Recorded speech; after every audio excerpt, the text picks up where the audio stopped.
Halo para penggemar dan pecinta fisika, pada video kali ini saya akan menjelaskan mengenai mikroskop. Mikroskop itu adalah alat optik yang dapat digunakan untuk mengamati benda-benda mikro, yaitu benda yang sangat kecil yang tak dapat diamati secara langsung dengan mata telanjang. Benda mikro yang dimaksud contohnya adalah sel epitel, sel gabus, sel darah merah, atau mungkin bisa juga untuk mengamati bakteri. Nah, kalau kita lihat bagian-bagian yang utama dari mikroskop adalah ini ada okuler. Okuler itu adalah lensa yang dekat dengan mata. Jadi matanya nanti di sini ya, di belakang okuler. Terus kemudian ini ada tabung, penghubung antara lensa okuler dengan objektif. Objektif itu adalah lensa yang dekat dengan objek atau benda. Disebut juga sebagai preparat. Jadi preparat diletakkan di sini. Nah, di sini ada cermin. Cermin ini untuk memantulkan cahaya agar preparat ini akan terlihat terang. Oke, mikroskop yang paling sederhana itu hanya terdiri dari dua lensa. Semuanya adalah lensa positif. Jadi yang satu namanya objektif, sedangkan yang lain namanya okuler. Lensa objektif itu adalah lensa yang dekat dengan benda. Nah, sedangkan okuler itu lensa yang dekat dengan mata. Nah, lensa okuler dari mikroskop ini bertindak sebagai loop. Nah, kalau kita lihat benda yang dilihat dengan mikroskop itu harus diletakkan di bawah objektif atau di depan lensa objektif pada jarak antara FOB dengan 2 kali FOB. Jadi FOB itu maksudnya jarak fokus objektif. Nah, sedangkan 2 kali FOB itu berarti 2 kali jarak fokus objektif. Jadi ini merupakan titik fokus objektif.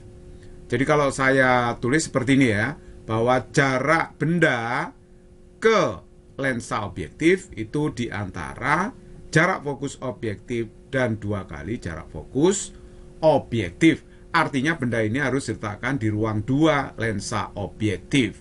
Nah, kalau Anda belum paham mengenai teori lensa positif, silakan lihat atau tonton video saya yang lain yang membahas mengenai lensa positif.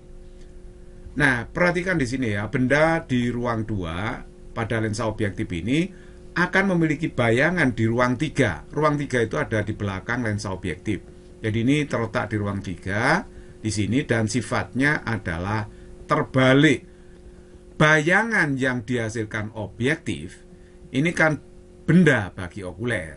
Jadi nanti okuler ini akan membentuk bayangan yang lebih besar lagi. Jadi sebenarnya bayangan yang dibentuk oleh objektif ini sudah besar, tapi dibesarkan lagi oleh okuler. Nah, okuler di sini bertindak sebagai loop. Jadi kalau begitu sifat bayangan yang dibentuk objektif itu adalah nyata terbalik diperbesar. Jadi bendanya ini, bayangannya itu. Jadi kalau begitu lihat situ, nyata terbalik diperbesar. Nah, kalau yang dibentuk okuler oleh lensa okuler, bendanya ini, bayangannya itu. Jadi kalau begitu bersifat maya tegak diperbesar. Nah, kalau lensa gabungan berarti bayangan yang dibentuk oleh mikroskop itu bersifat maya terbalik diperbesar. Nah ya, jadi bendanya ini bayangannya itu. Jadi kalau begitu bayangan yang dibentuk mikroskop bersifat maya terbalik dan diperbesar.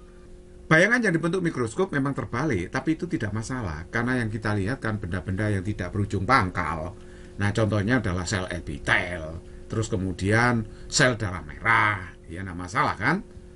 Kalau kita mencari letak bayangan yang dihasilkan oleh lensa objektif, nah berarti di sini ya. Nah, caranya terhadap objektif itu adalah S aksen OB. Nah, itu berarti S aksen oleh objektif. Nah, kita bisa pakai rumus ini, seper FOB sama dengan seper SOB plus seper SOB aksen.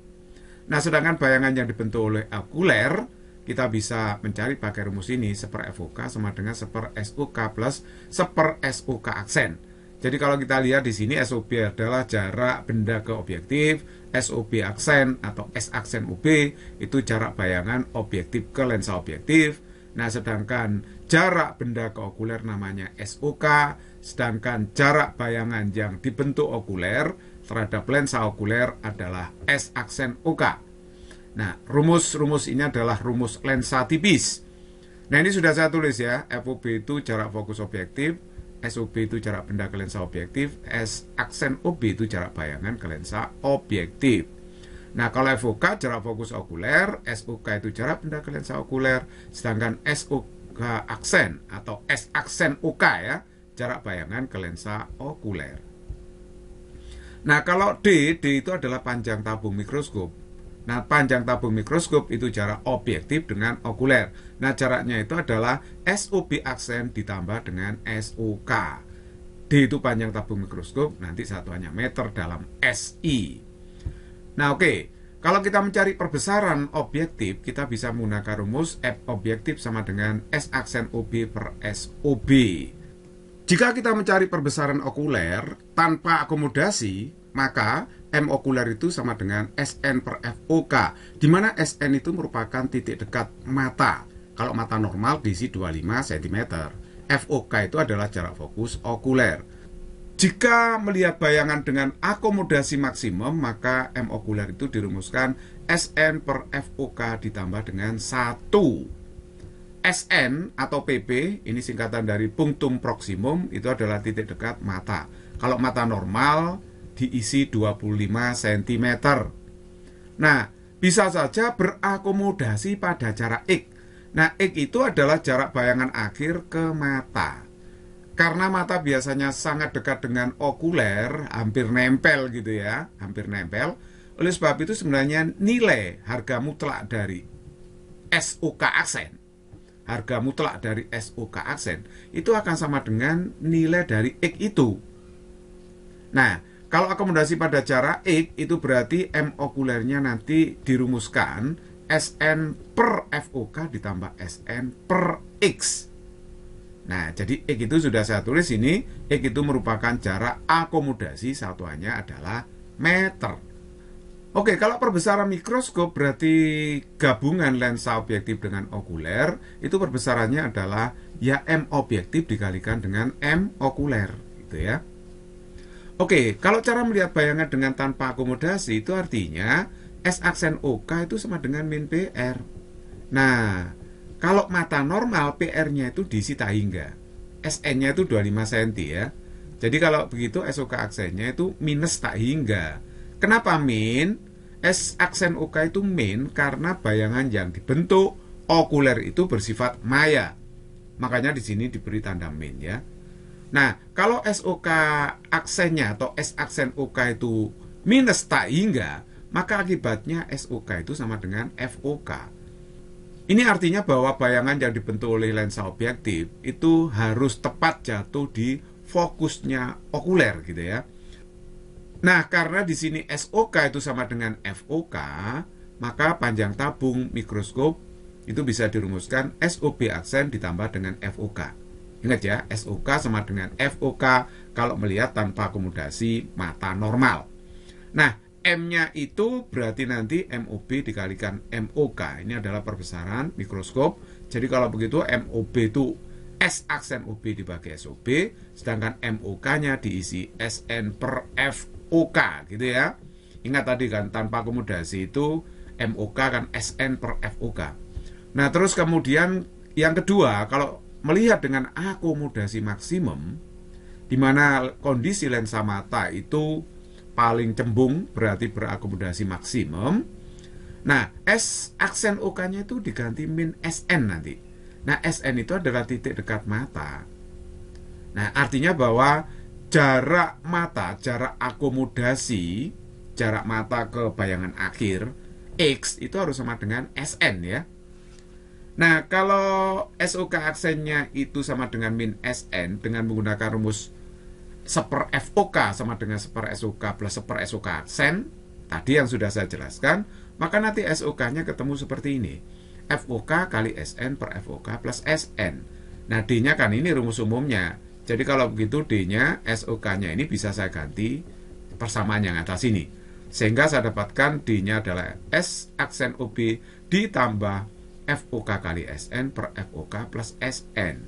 Perbesaran mikroskop itu MOB kali MOK. Berarti kalau begitu MOK-nya bisa kita ganti ini ya, SN per FOK plus 1 karena akomodasi maksimum. Ini sudah saya jelaskan tadi ya. Perbesaran okuler akomodasi maksimum SN per FOK plus 1.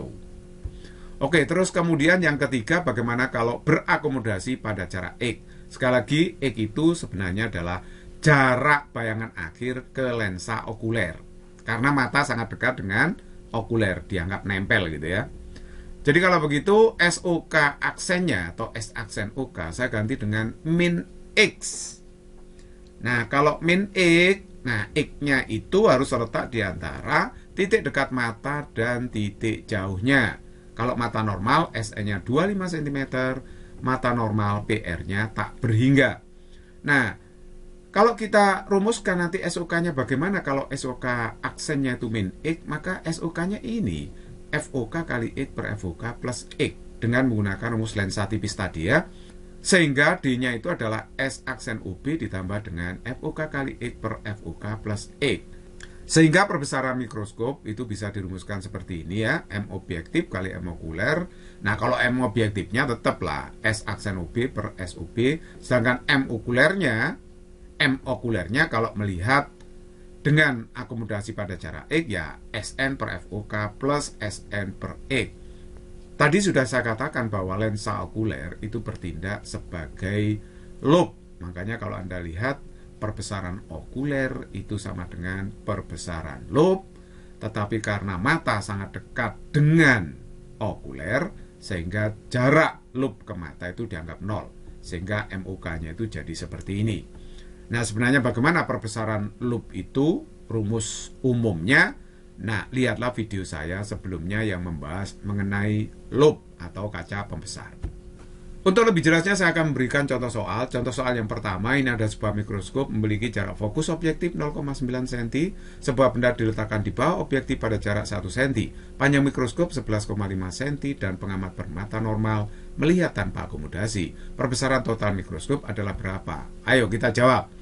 Nah, diketahui dalam soal jarak fokus objektif 0,9 cm, SN-nya 25 cm, mata normal ini ya, titik dekatnya 25 cm, SOB 1 cm, panjang tabung mikroskop 11,5 cm. Nah, kita cari dulu berapa SOB aksennya, pakai rumus ini ya. Nah, kita masukkan bilangannya FOB 0,9, sedangkan SOB 1. Nah, ini bisa dijadikan begini kan, samaannya ya, ini kali 10 kali 10, ini 99. Jadi kalau begitu nanti SOB aksennya itu ketemu 9 cm. Nah, begitu ketemu SOB aksen, maka kita rumuskan perbesaran objektif itu adalah S aksen OB per SOB. Jadi 9 bagi 1 ketemunya 9 kali. Nah, sedangkan panjang tabung mikroskop itu D sama dengan S aksen OB plus FOK. Karena ini tanpa akomodasi ya. Nah, sedangkan D-nya 11,5. S aksen OB-nya 9. Sehingga FOK-nya ketemu 2,5 cm. Nah, akhirnya MOK itu adalah SN per FOK karena tanpa akomodasi 25 dibagi 2,5 itu 10 kali. Sehingga perbesar mikroskop tinggal mengalihkan aja 9 kali 10. Jadi 90 kali. Jadi jawaban yang tepat adalah B.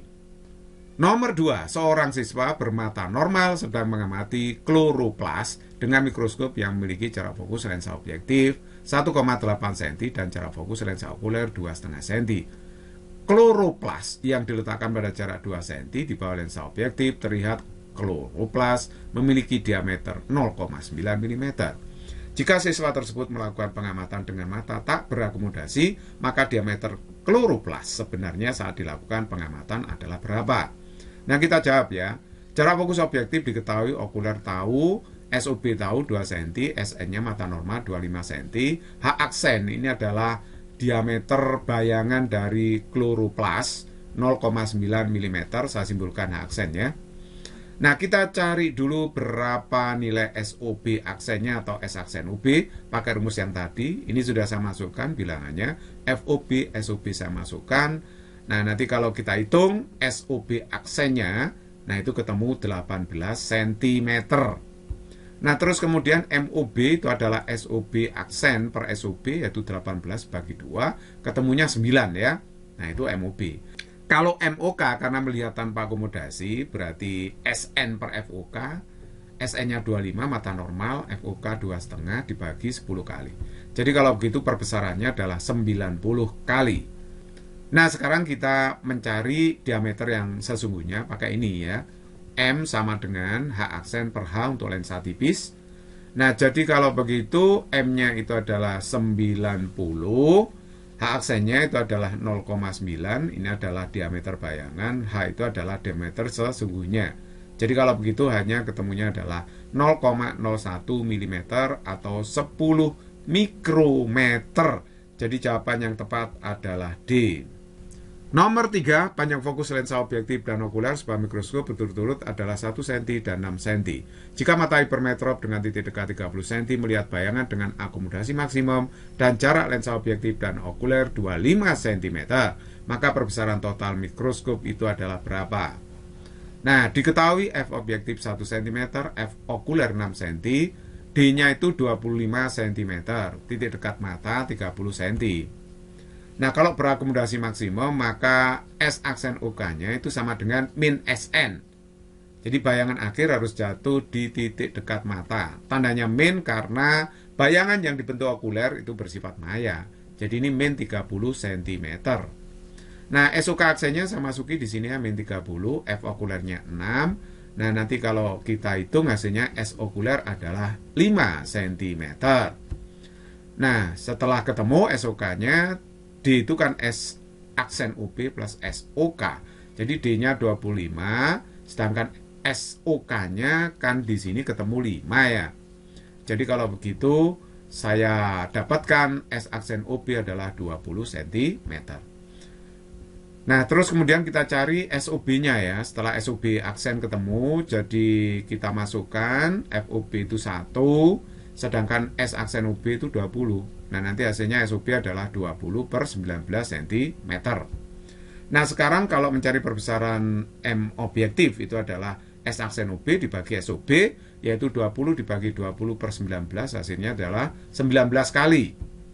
MOK-nya itu SN dibagi FOK, plus 1. Ya kan? Nah, karena ini melihat dengan akomodasi maksimum. Jadi SN per FOK plus 1, 30 per 6 ditambah 1. Berarti hasilnya adalah 6 kali. Sehingga perbesaran total mikroskop adalah 19 kali 6, yaitu 114 kali. Jadi jawaban yang tepat adalah A. Nomor 4, panjang fokus lensa objektif dan okuler sebuah mikroskop berturut-turut adalah 5 cm dan 10 cm. Jika mata normal melihat bayangan yang dihasilkan oleh lensa okuler pada jarak 50 cm dari mata, sedangkan panjang tabung 38,33 cm, maka perbesaran total mikroskop itu adalah berapa? Nah, ini contoh soal yang melihat bayangan dengan berakomodasi pada jarak tertentu, yaitu 50 cm. Kita lihat 50 cm itu terletak di antara titik dekat mata dan titik jauhnya kan? Jadi F objektif sudah diketahui 5 cm, F okuler 10 cm, jarak akomodasi 50 cm. SN mata normal 25 cm ya, sedangkan D-nya itu 38,33 cm. Ini panjang tabung mikroskop. Nah, kalau akomodasi pada jarak X 50 cm, maka S aksen OK-nya diisi min X. Nah, min X berarti min 50 cm. Nah, terus kemudian kita cari berapa nilai SOK-nya pakai rumus ini. Nah, oke, 1/10 kan, FOK-nya 10, S aksen OK-nya min 50. Nah, ini kalau dihitung ketemunya adalah SOK sama dengan 8,33 cm. Nah, rumus D-nya tadi S aksen OB plus SOK. Ini saya pakai rumus umum ya. Nah, kalau pakai rumus langsung tadi gimana? Bisa enggak ya? Bisa. Tapi saya pakai rumus umum ini aja supaya tidak terlalu banyak hafalan rumus. D-nya itu sama dengan S aksen OB plus SOK. Nah, SOK-nya saya masukkan ke sini kan. Nah, saya bisa mencari S aksen OB karena D-nya sudah diketahui 38,33. Akhirnya S aksen OB-nya ketemu 30 cm. Ketika S aksen OB sudah ketemu, kita bisa mencari SOB-nya pakai rumus ini kan. 1/, FOB sama dengan 1/, SOB plus 1/, S aksen OB. Nah, ini FOB-nya 5 ya kan. Nah, sedangkan S aksen OB 30. Nah, ini kalau kita hitung SOB-nya ketemu 6 cm. Nah, MOB berarti S aksen OB dibagi SOB. 30 bagi 6, 5 kali. Nah, kalau MOB 5 kali, oke, kita cari MOK. MOK-nya SN per FOK ditambah SN per X, karena berakomodasi pada jarak X. Jadi kalau begitu SN-nya kita isi 25, FOK-nya tadi kan 10 ya. Nah, ditambah dengan 25 per 50, X-nya 50. Jadi ini hasilnya adalah 2,5 ditambah dengan setengah, 3 kali. Nah, sehingga perbesaran total mikroskop adalah MOB dikalikan dengan MOK, yaitu 5 dikalikan 3, berarti hasilnya adalah 15 kali. Oleh sebab itu jawaban yang tepat di sini adalah C. Physics is very easy and fun.